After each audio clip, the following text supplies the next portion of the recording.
Sri Damodar Astakam. Ang Damodar Puja Festival ay ang pag-aalay ng ghee lamp kay Lord Krishna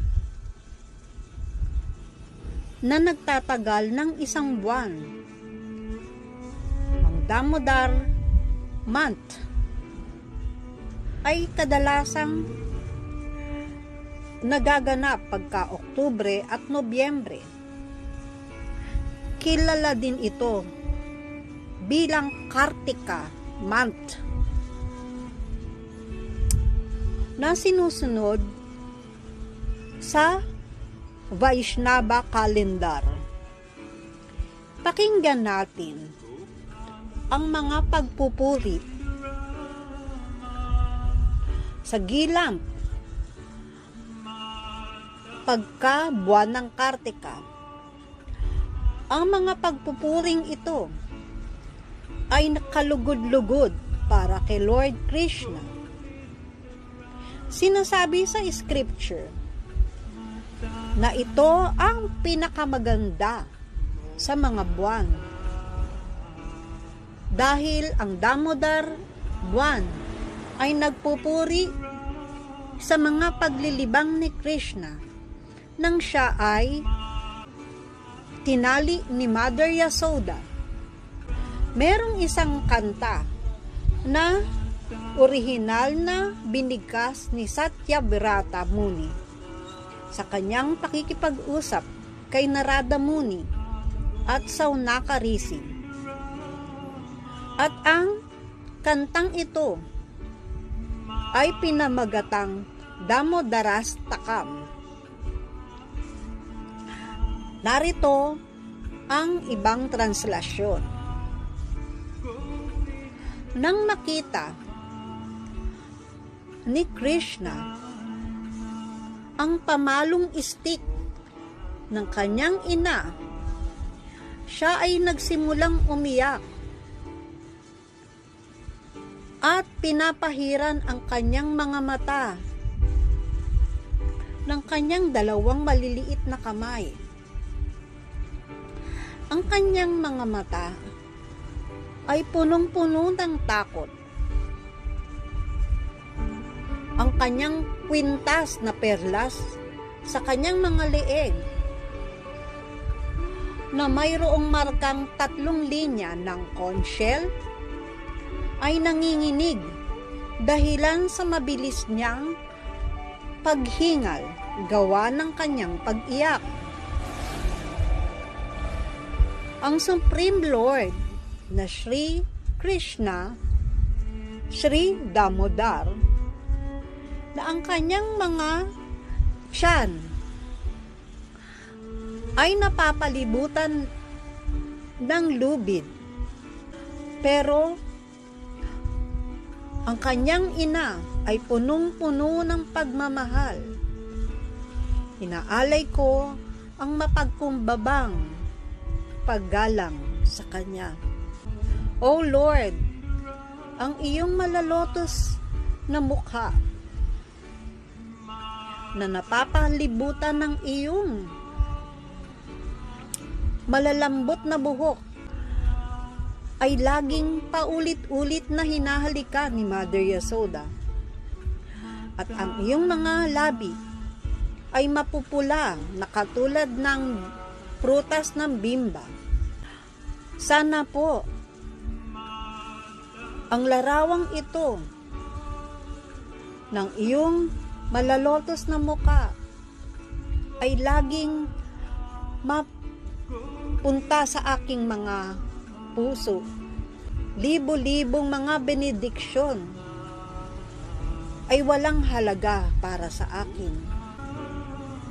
O Lord Damodar, unang-una, ako ay nagbibigay sa iyo ng obeisances at sa mga panalig na nagbuklod sa iyong mga tiyan. At ako ay nagbibigay din ng paggalang sa iyong tiyan, kung saan ang lahat-lahat ng mga universes ay nakatira dito. Ako ay naninikluhod sa iyo ng may pagkukumbaba. Dahil ang iyong pinakamamahal na si Srimati Radharani ay nag-display ng unlimited na mga paglilibang kasama ka. Ang paglilibang ng Damodar ay nagsimula noong pang matagal na panahon na. Dalawang pinakasikat na demigods, si Nalakubara at Manigriba, ay mga anak ng ingat yaman na mga demigods na si Kubera. Si Kubera ay dakilang devotee ni Lord Shiva. At dahil sa awa ni Lord Shiva, si Kubera ay nagkaroon ng maraming kayamanang material na halos ay wala ng limit. Dahil sila ay mga anak ng mayaman, ang dalawang anak na ito ay naging addicted sa alak at mga babae. Minsan, itong dalawang demigod na to na nagnanais na mag-enjoy ay pumasok sa garden ni Lord Shiva sa probinsya ng Kailasa, malapit sa Mandakiri, Ganges. At sila ay uminom at nakinig sa matatamis na mga kanta ng mga magagandang babae na sinamahan sila doon sa hardin ng mababangong mga bulaklak. Nang sila ay lasing na, ay nagpunta sila upang maligo sa Ganges na punong-puno ng lotus flower. At sila ay siyang-siya, nakasama ang mga batang babae. Katulad ng ang elepanting lalaki ay nasisiyahan, nakapiling ang babaeng elepante sa tubigan. Nang sila ay siyang-siya sa tubig, si Narada Muni, ang isang sage, ay dumating at naglalakad. Naiintindihan niya na itong dalawa ay ang demigod na si Nalakubara at Manigriba, na lasing at hindi man lang siya napansin na dumarating. Samantalang ang mga babae ay hindi namang lasing na katulad ng mga demigods na ito. At agad-agad, sila ay nahiya dahil sila ay nakahubad sa harapan ni Narada Muni. Kanya ikinubli nila ng dali-dali ang kanilang sarili. Ang dalawang demigod na anak ni Kubera ay lasing na hindi nila pinahalagahan ang presensya ng sage na si Narada at hindi nila ikinubli ang kanilang nakahubad na katawan. Dahilan sa napakaawa ng sage na si Narada sa kanila, ay gusto nitong itigil ang maling enjoyment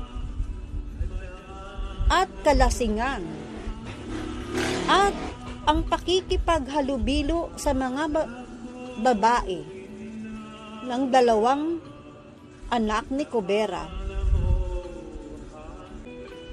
Binigyan sila ng parusa ni Narada Muni. Pinag-isipang mabuti ni Narada Muni kung ano ang parusang dapat na ibigay sa kanila, at napagpasiyahan na sila ay magiging puno na hindi man lamang makakagalaw. Dahil ang puno ay punong-puno ng ignorance. At hindi na ito makakapanakit. Iginawad ni Narada Muni na manatili sila ng 100 taon sa oras ng mga demigods, sa hugis ng mga puno. At pagkatapos noon ay magiging mapalad naman ang dalawang ito na makikita ng harap-harapan ang personality of Godhead na si Krishna na may habag na walang katumbas. Haribo.